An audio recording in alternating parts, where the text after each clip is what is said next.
past 10 years have been rough for Batman, ranging from incredibly mediocre movies, animated and live action, to half-baked games centered around his rogues gallery or his squad of sidekicks. Surprisingly, Amazon let out an actually good show about The Dark Knight. Just starting off, the voice of Hamish as the Bat is really good. It's like he's doing an interpretation of Ben McKenzie from Batman Year One, which really fits the atmosphere of the show.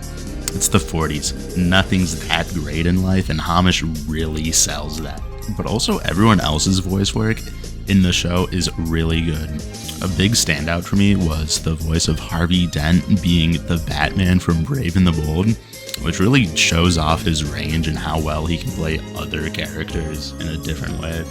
Literally almost everything is good about the show. The casting, the villains, the set pieces, backgrounds, everything except the animation. It feels really stiff, and compared to Invincible, it has about that same amount of stiffness, but everything seems stiff compared to X-Men 97 coming out in the same year. But honestly, it's just unfair to compare anything to 97. Also, the villain roster this time around is really solid for a first season, having very notable changes in old classics and bringing back villains that are almost never around in any adaptations, which seeing Gentleman Ghost get a whole episode in 2024 was not expected. Like, excluding the Lego Batman movie where you see Gentleman Ghost for maybe 2 shots, there hasn't been a single standout Gentleman Ghost representation since like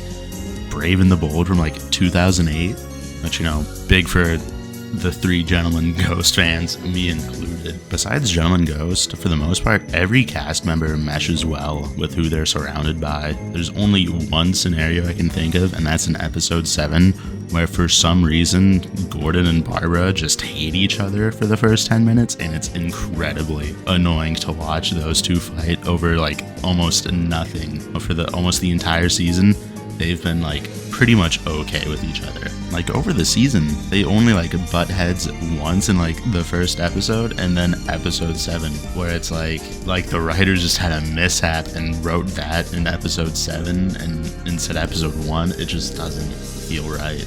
It feels like that conflict should have never happened, to be honest, but if it were to happen, put it earlier in the season instead of like almost the last episode, where we've had a whole season of growth between every character, and it's like, I hate you too, I disagree with you.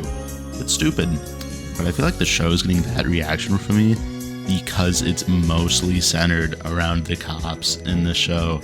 Half the time, at least for the first 5 episodes, it feels like I'm watching the Barbara Gordon show, where Batman is just a side plot, it feels like. But honestly, once you get over that hump of it being the Barbara Gordon show for the first couple episodes, it goes full throttle on Batman, with probably the best stretch of episodes in a Batman show consistently, with some really good build-up to the finale. The build-up to the final episodes in The Caped Crusader honestly rival the Batman Season 1's final episode stretch, where it is very 50-50 on Batman and the villain, which I quite enjoy seeing both perspectives, because in both shows you can root for the villain, which kind of shows how much this show reaches from its prior adaptations. It's clearly going for Batman the Animated Series classic look. Almost every shot you see of Batman from the back is like a redraw from the classic animated series. I mean, just the whole look of the show is trying to cater towards nostalgia of Batman the Animated Series. Also pulls from other Batman IPs.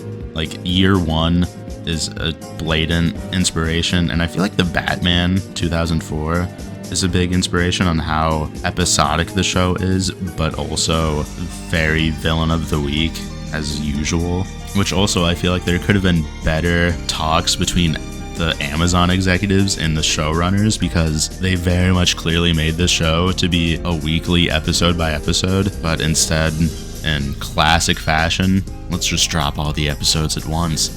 Let's kill all discussion as fast as we can. Let's bomb the show. It's like if Invincible just dropped all the episodes at once for season 2.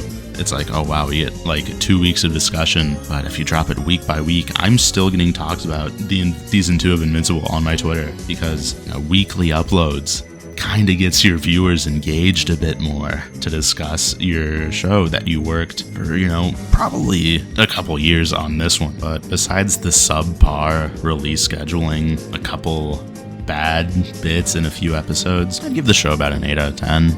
Also, the Joker design at the end is really bad.